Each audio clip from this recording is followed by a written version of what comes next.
All roads have led to this. The conference championships are set and each game looks incredibly hard to predict. So in this video, we're going to be giving you guys my predictions to both the AFC and NFC conference championship game. Hit the like and subscribe button if you guys are new. Let's hop into it. And we are going to begin with the AFC Championship game between the Denver Broncos and the New England Patriots. I feel like I'm being transported back to like 2014, 15, 16 when Peyton Manning was with the Broncos and Tom Brady was with the New England Patriots. It's unfortunate we did not get to see the Bo Nix versus Drake May game here because I feel like that would have made this game that much more fun to predict. But listen, even though Stidham is going to be the starting quarterback for the Broncos, I still do not think this game is just a complete give-me game for the New England Patriots. I know that some people might say, oh, they are on to their backup quarterback. They should obviously lose this game, but I'm telling you that Broncos team is still really, really good, and it's not like Bo Nix has been this superstar all-pro quarterback. Bo Nix has been serviceable, and obviously I think Bo Nix is a better quarterback than Jarrett Stidham. But I don't necessarily think the gap between Jarrett Stidham to Bo Nix is as big as, let's say, like a Gardner Minshew is to Patrick Mahomes. I think Stidham is one of the better backup quarterbacks. In fact, I think he's one of the more underrated players in basically the entire NFL. I'm not advocating for Stidham to be a starting quarterback somewhere, but I think as a backup quarterback, he might be like a top 5 backup in the NFL. And so he's now heading into a situation where he's at home with one of the best defenses in football to rock with some pretty solid weapons on the outside. Ingram, Cortland Sutton, RJ Harvey. Hopefully they can get a bit healthier in the receiving core if they can. But this is really going to be a simple game plan for the Denver Broncos. Try to hold on to the ball as long as possible. Don't turn the ball over. Rely on your defense. Defense create turnovers to get after Drake May. We've seen Drake May turn the ball over quite a bit in the postseason. That's the game plan for the Broncos. And on the offensive end, just handle your business. When you can go down and score, do so. Try to find some momentum. Give Jarrett Stidham some time to get into a rhythm. This is his first start, I believe, of the entire season. So it's going to be really important for Denver to find a way to get that momentum, play well on the defensive side, force turnovers, do this, do that, whatever it might be. Get after Drake May, force some interceptions, some fumbles, things like that. And on the offensive end, take care of the football, run the football effectively, and Jarrett Stidham, just get the ball out to your playmakers. I think it's a very simple game plan for the Denver Broncos.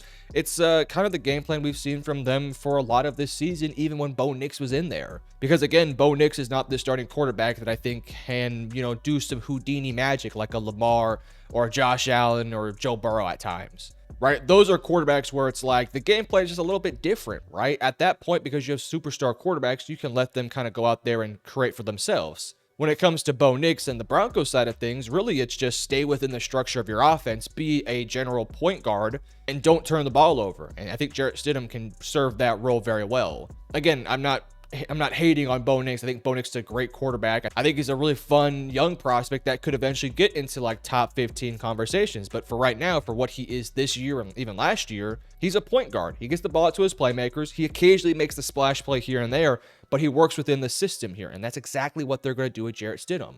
So no, I don't think the Denver Broncos are completely screwed with Jarrett Stidham at the quarterback helm.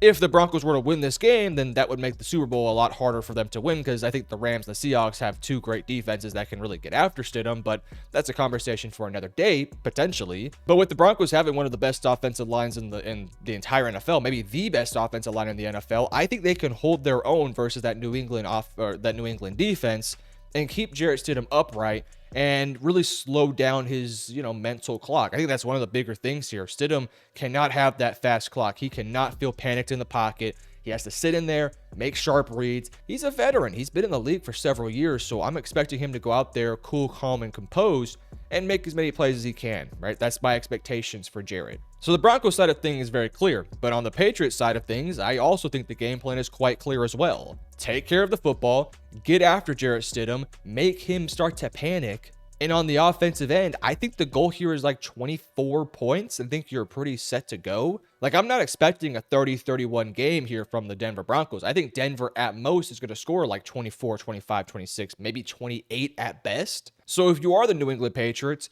get after Stidham, maybe force a turnover here or there. Slow down the run game. If I was them, I would stack the box and see if those receivers on the outside can win one-on-ones, and can we force Jarrett Stidham to make these tight window throws? If he starts doing that, then obviously we'll sit back more in coverage. We'll start setting some different looks, things like that. But really, if I'm the Patriots, I'm seeing in that first quarter, can Stidham actually push the ball down the field, one, and can he make those tight window throws? Because if not, then I'm going to stack the box. I'm going to make sure we bail out against the run, and I'm going to force Jarrett Stidham to beat us. And as long as Stidham isn't beating us, I'm going to do that the entire game, basically. Blitzing him, stacking the box with, 7 or 8 guys, showing different looks on the defensive line, maybe 6-man looks with some guys bailing in coverage, just making life hell for him. And on the flip side, for the offense for the New England Patriots, I think it's quite simple. It's been the same game plan the entire season. Drake May play within the system, but when a play breaks down, do some Drake May shit. Push the ball down the field with some nice packages, all that sort of stuff. Run the football effectively. I'm expecting a very similar Patriots game plan to what we've seen the majority of the year. Now, one thing we do have to keep an eye on here for if you are a Patriots fan, the Denver Broncos run a trick play what feels like almost every single game. Let's not forget, last week they scored a touchdown with an offensive lineman. So if you are the Patriots, you have to be aware, hey, they might run a flea flicker. They're going to run some reverse actions that lead to a screen. They might run some stuff on special teams. All of that stuff, you have to be prepared, especially on the special team side of things, because I could see the Broncos going out there and just saying, F it, we're going to go for this game. We're going to do everything in our power. We know we're undermanned here, so we're going to just completely just lay out the entire playbook and see what happens out there. If you are New England, you have to be disciplined. You have to be sound technique-wise. You cannot give them opportunities to build momentum because you're going into their den, and if that crowd gets crazy because of a massive trick play where a punt return goes for a big gain, or they do a trick play on the punt or a trick play on kickoff, something along those lines, you have to be ready. You have to be prepared. And I think if you can handle the trick plays, you can handle Stidham, I think the Patriots should be fine, right? I'm not sure if they're going to be able to get after Stidham. I think that's going to be difficult, but I do believe they can force enough havoc through exotic looks, through just quickening up his mental clock that could slow down Stidham. Now, one more thing here on the Broncos defensive side of things here that I think gives them a potential advantage in this game. Drake May's been hit a lot this postseason. Like, I'm talking a lot. Whether it's a sack, whether it's strip fumbles, whether it's, getting after him and tipping the ball, things like that. This Broncos defensive line might be the key to the entire game. I'm talking Nick Bonito, Jonathan Cooper, Zach Allen, John Franklin Myers, Dre Greenlaw if he comes on a blitz, et cetera, et cetera. Those big dudes that are going to be coming after the quarterback, they have to get home consistently. And the good news for them, this Patriots offensive line is not very good. It's just not. I mean, it's not bad, right? It's much better than what it was last year. But, Will Campbell, ever since coming back from that injury, has been a little bit slower. Jared Wilson hasn't been great at guard this year. There's opportunities up the middle. Like, this is not an offensive line for New England that is dominant. It's an okay offensive line. And we've seen throughout the postseason that the Patriots offensive line gets Drake May hit a lot. So if you are Nick Bonito, you have to have a big game. Like, I need Nick Bonito to have like 2 sacks and like multiple hurries this game. Franklin Myers up the middle. Like, if I'm Denver, if I'm Vance Joseph, I'm not sending 6 pressures on Drake May, but I am sending different looks to try and get one-on-ones on that left side of the offensive line. I might stack up everyone on the right side, have Nick Bonito one-on-one, everyone slides to the right on the offensive line. I got one-on-one with Nick Bonito versus Will Campbell on Drake May's blind side. I like that matchup if I'm Vance Joseph. Expect to see a bit of that here where you are going to see Vance try to get these one-on-ones on these tackles, some stunts, some loops, things like that, to get after Drake May. Because if Denver can get after Drake May and put him in the dirt, force some turnovers, give them easy fields to operate in, win the field advantage, then I think you could see Denver potentially win this game. I am usually of the mind that the team that wins the line of scrimmage wins the game. And I think the Denver Broncos have a legitimate chance to win this game because they could win the line of scrimmages. I think they have the better offensive line, and I think they have the better defensive line. That's a massive thing. But when it comes down to it, I just have to rely on Drake May. I know that sounds like maybe a bit of lazy analysis, and hopefully, all this conversation I've had about the lines of scrimmages doesn't, maybe affect your opinion or whatever might be the case. I just believe personally that Drake May is such a damn good quarterback that even though he might get hit, even though he might turn the ball over, he can still find a way to win these games. We've seen it the past 2 games here for the New England Patriots where guys have been able to get after him. He's been hit. He's turned the ball over. He's had bad plays, yet they're still winning these games. They're still winning them, despite the fact that Drake May is getting hit, again, turning the ball over, things like that. And those teams have had, decent players on them, right? Like the Chargers had Justin Herbert. The Texans have one of the best defenses in football, but they have, I guess, CJ Stroud, but we'll have a different conversation about that. But like Stroud's probably better than Stidham. Herbert's better than Stidham. And yet those guys could just do nothing. By the way, the Patriots defense is on another planet right now. They've given up 19 total points in the playoffs so far. And now you have a game where you have Jarrett Stidham and, company that's a bit banged up. I just feel like if I'm the Patriots, I feel okay about this game because I have that quarterback that's a superstar and I have this defense that's playing at, the best of the entire season so far. So I'm going to rely on the Patriots to win this game. I think they get the job done, but again, lines of scrimmage matter, and I think Denver has the advantage there. So I don't think Denver's completely out of it. I'm expecting a close game that gets into the fourth quarter, and we'll see if Jarrett Stidham can pull off the magic. I don't think that will be the case. I'm going with the New England Patriots to win this one. I think we get sort of a back and forth, I don't want to say rock fight, but something along those lines. I think you're going to see the Broncos pull everything out of that hat. I'm talking trick plays. I'm talking punts and all sorts of special team shenanigans. Expect the Broncos to go all in to try and win this game, and frankly, they definitely should.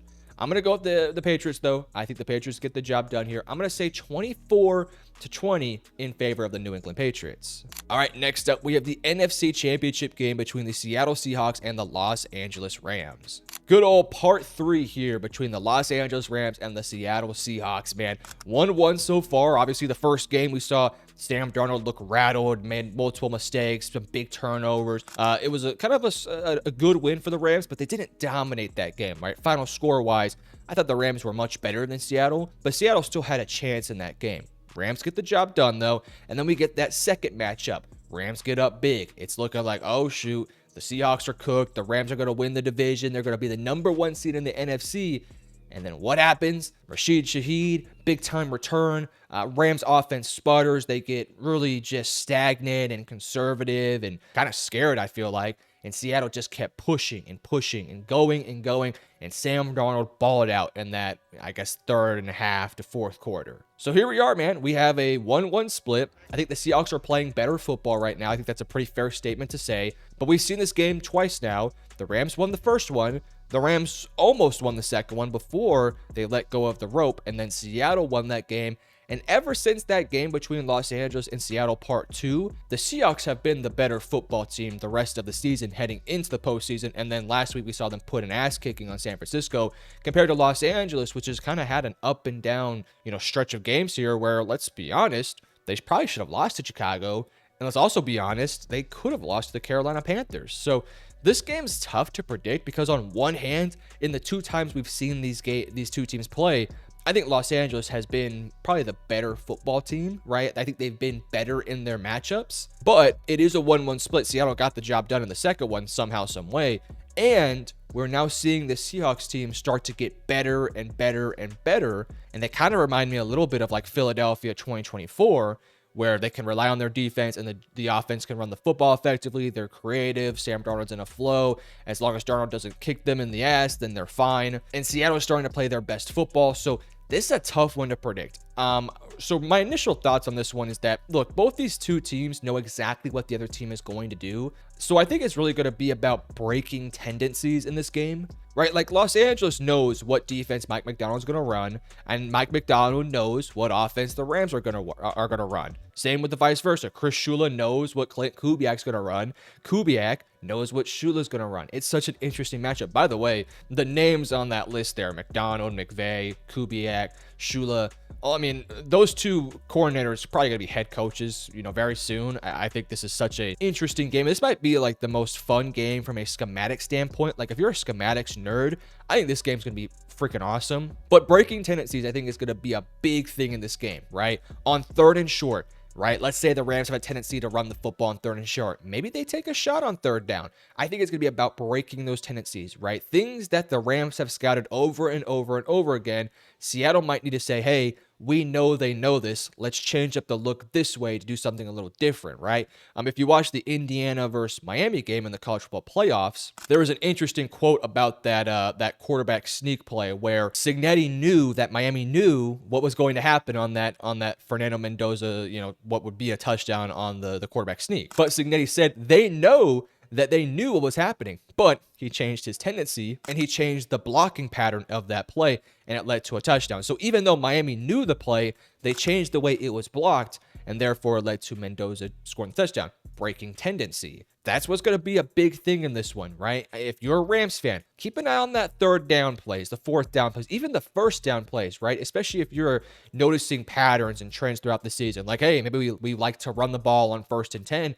Maybe you stop doing that so much in this game. Maybe start to take some shots down the field on 1st and 10, thinking that Seattle might play an aggressive, more run-stopping defense style. So keep an eye on that sort of thing here. It's all going to be about breaking tendency, special teams. Special teams a big one in this game because we saw what happened last time these two teams played, and Los Angeles' special teams has not been great this year. If I was Los Angeles, and I would just be booting everything into the end zone on kickoffs and on punts, everything to the outside, I would not be taking any risks if I was the Los Angeles Rams, but that's neither here nor there. This one is, it's tough to predict. It's really tough. I think for Seattle, obviously the keys here, Darnold has to play well in this one. That offensive line in the middle has to hold their own, but Darnold, even when there is pressure, cannot have multiple turnovers. He just cannot have it, right? He's had it twice now against the Rams where he's turned the ball over quite a bit. It kicked him in the first one. The second one, he was able to overcome it. Now I think it's time for Darnold to play his best game, right? And that's the kind of scary thing with the Seahawks team because we didn't really see Darnold a ton in that Niners game, and there is this quote-unquote oblique injury that we're all kind of keeping our eyes on.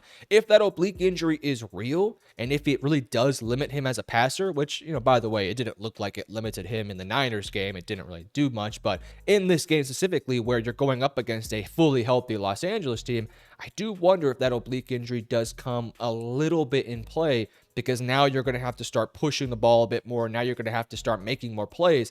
And instead of just being able to rely on the run game, now you got to rely on Darnold. So I kind of wonder if Shula's game plan here is to say, let's test if Darnold is actually healthy, right? Let's put pressure on him. Let's send some blitzes. Let's put him in the dirt a little bit and see if we can get after him and see if he can play through this injury. I think that's going to be really interesting to see if Los Angeles maybe starts to send extra pressure, send more stuns, send more linebacker blitzes, slot corner blitzes, safety blitzes, things like that, to see if we can put Darnold in the dirt, even if we don't sack him, right? But if after the play we put him on his ass, is he going to be able to get up 15 times over and over and over again, knowing there is that oblique injury? Very interesting stuff right there. So expect Shula to be really aggressive in his style of defense. I think that's the best way to say, which if you're Seattle and if you expect Los Angeles to be a bit more aggressive, that might mean more opportunities for JSN one-on-one, which I think JSN would cook every single one of these corners in Los Angeles. So keep your tabs on that one. Los Angeles, double team JSN and then send your pressure. That's my suggestion. Again, tough game to predict here for Los Angeles on their offensive side of things.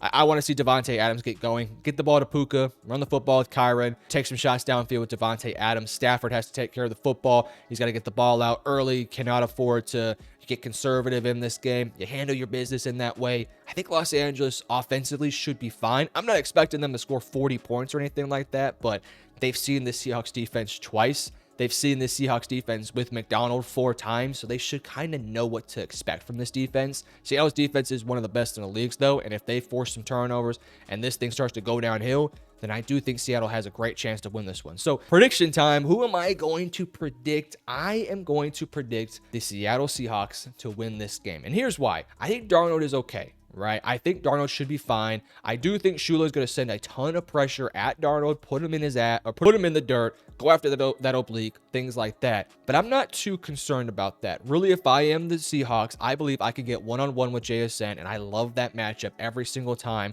This Rams team, sure, they got some momentum after that game versus the Bears. They have not been playing their best brand of football in a couple weeks now. Whereas for Seattle, they're playing their best football at the right time. I think they are a team that's on fire, whereas the Rams, not so much. You're also playing this game at home in your home stadium. That crowd is going to be absolutely ballistic. And I think Sam Darnold gets the job done. And I think Mike McDonald himself gets the job done.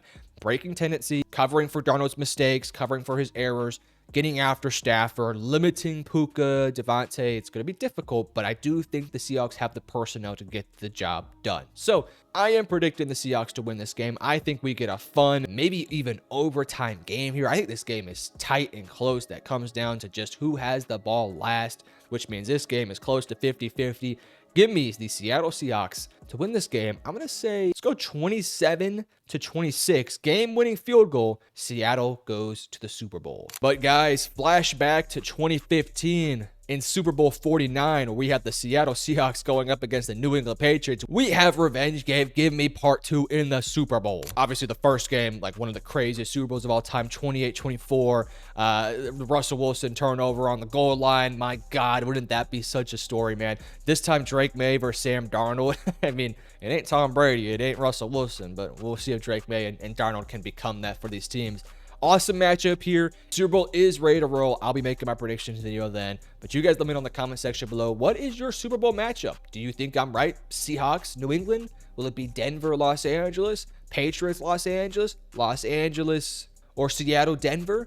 Let me know in the comment section below. By the way, Seattle, Denver would also be a rematch for the 43-8 blowout between Wilson and Peyton Manning. So cool little storyline there. All I'm saying, let's see Seattle win this game. We get the rematches. I'm just kidding. But yeah, let me know in the comment section below what your guys' thoughts are. And if you enjoyed, hit the like and subscribe button. Love you guys. Peace.